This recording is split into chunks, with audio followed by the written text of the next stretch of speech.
Assalamualaikum guys, welcome to my YouTube channel Analytical Chemistry.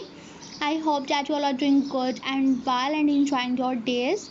Today we are here with another new interesting topic of the analytical chemistry, which is the molecular fluorescence spectroscopy.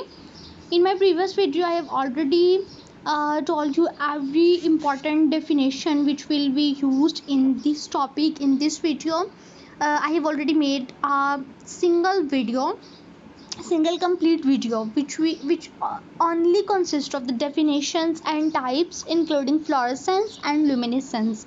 These words are used in this video, so I have already cleared you all the concepts about the luminescence and the fluorescence in my previous video.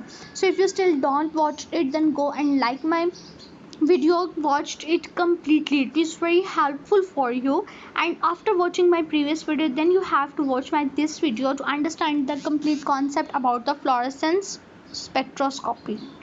So let's start our video.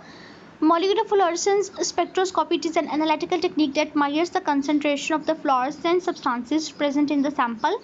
It makes the use of fluorescence in order to measure their concentration.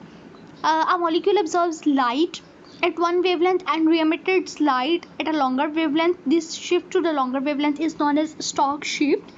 And an atom or a molecule that fluoresces is termed as a fluorophore. And fluorometry is defined as a measurement of the emitted fluorescent light. Its principle is that it is based on the emission of the light by the molecules that have become electronically excited subsequent to the absorption of electromagnetic radiation. It uses the UV visible spectra. Okay, Jablonski diagram. Let us understand the phenomena from the Jablonski diagram. It includes the ground state going to the energy and absorption and the energy loss. According to the Cash's law, electrons will require attain a stable energy level near to the intermediate level. Further, we have the instrumentation of the molecular fluorescence spectroscopy. It includes the sources of light, filters and monochromators, sample cells, detectors. Light source goes to the monochromator, further it goes to the fluorescence monochromator, further phototubes detectors goes to the recorder. Light sources are of four types, including mercury vapor lamp, which at high pressure gives intense light on a continuous background above 350 nanometer, and xenon arc lamp. Xenon gas is used as a source of light. It also gives a steady supply, and it is used in the spectrofluorometer. Tungsten lamp, if excitation has to be done in the visible region, this can be used, and it is used in the low cost. And the fourth one is the tunable dye lasers, pulsed nitrogen lasers, as the primary source is radiation in the range between 360 to 650 nanometer is produced. Further, we have the filters.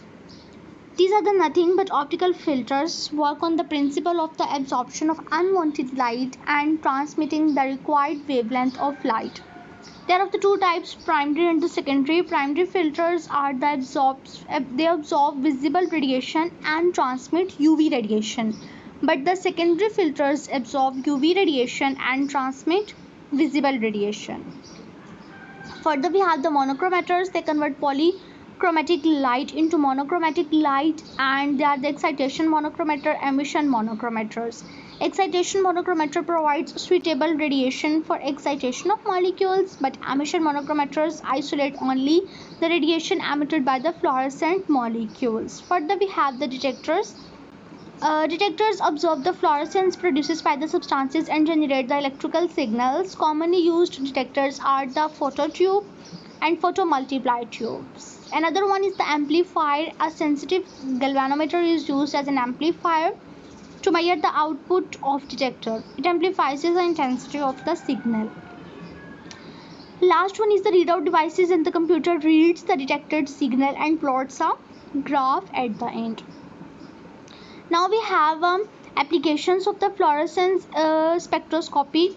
It includes, this technique is used for the quantitative analysis as well as the qualitative analysis, and it is also useful for the protein identification, and it is also used to detect the environmental pollutants such as polycyclic aromatic hydrocarbons including pyrene, benzopyrene, etc. And it is also used for the assay of the different medications. Last, our thing is the factors affecting the fluorescence are the temperature, oxygen, pH, rigid planar structure, electron withdrawing groups, electron donating groups, quenching, self-quenching, many other things. Temperature, including increase in temperature, will lead to the decrease in the intensity of the fluorescence, which shows it is inversely proportional to the temperature.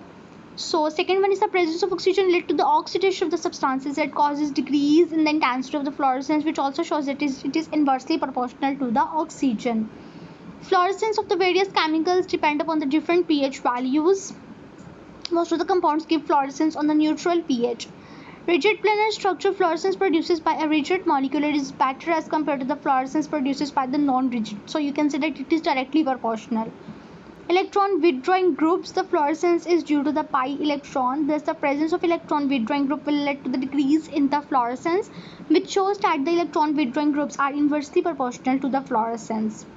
Electron donating groups, presence of electron donating group, it increases the intensity of the fluorescence, which is directly proportional to the fluorescence. So guys, this is my video and the content about the molecular fluorescence spectroscopy. We have discussing about its principle, its instrumentation, which is very important, its instrumentation detail, its diagram, and factors affecting it, its application. So guys, if you completely understand it, go and like my video, subscribe my channel, and wait for another interesting and new topic about the analytical chemistry. Allah Hafiz.